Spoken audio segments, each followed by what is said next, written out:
This is a quick one. Stump and log scatter terrain. Let's do it.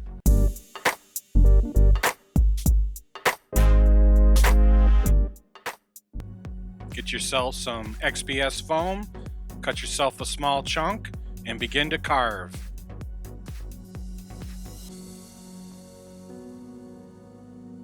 Round off the sides to make it look like a tree. Don't forget those roots. That's really going to sell the shape.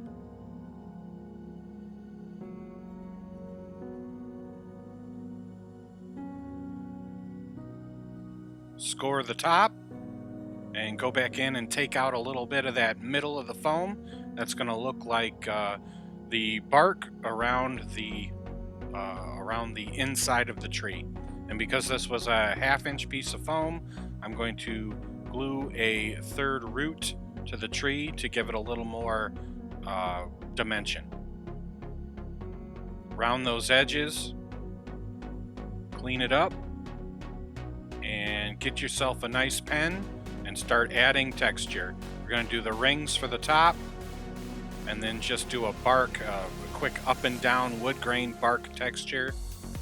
And don't forget to texture the roots as well.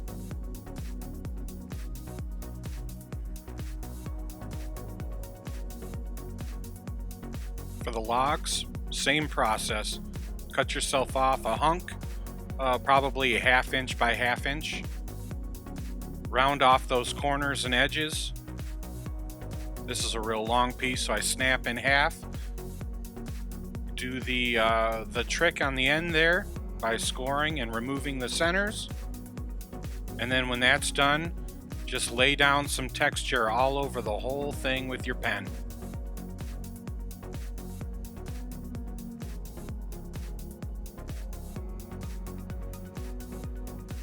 Remember, don't just do one, do a bunch. I've done 3 stumps and 3 fallen logs.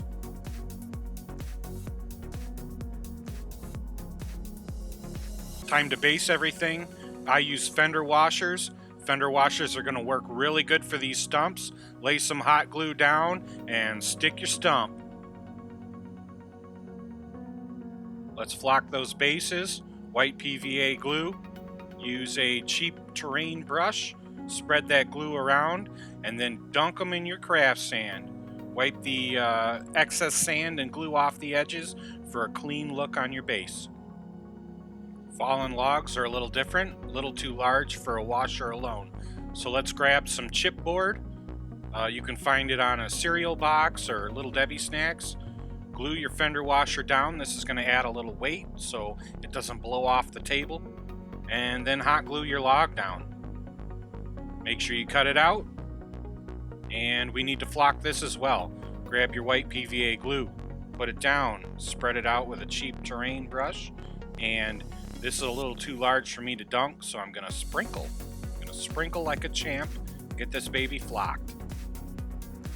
Once the white PVA glue dries, go back in with a 1/2 Mod Podge, 1/2 black acrylic paint, and coat the whole thing. This is going to stiffen the foam and really cement all those craft sand particles down to your base.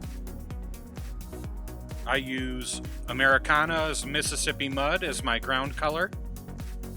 For the raw exposed inner tree color, I'm using Apple Barrel's Khaki. For the bark, the outside of the logs and stumps, I'm using Apple Barrel's Burnt Sienna. Once the paint dries, I'm going to go in with my homemade black wash and hit absolutely everything.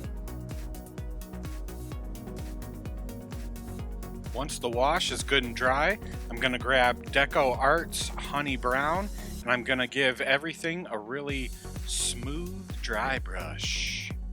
What's a smooth dry brush? I have no idea. Just dry brush it. It's going to look good, I promise.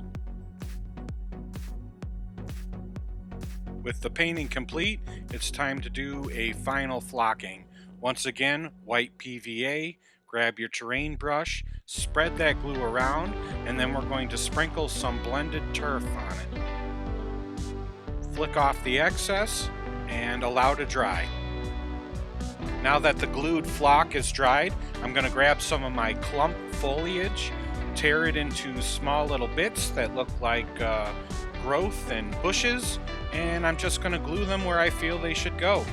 I'm going to try and hide some of the worst parts of the bases and projects and just go for a little bit of realism with these. Looking good.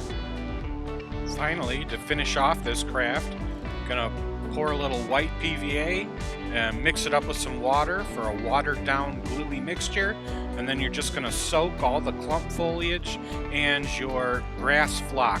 This is going to lock everything down and make these really clean pieces for your table. That's it, all set and done.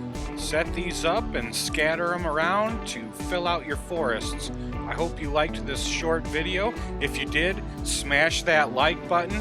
I'll see you next time. Until then, like each other, love each other, and craft on!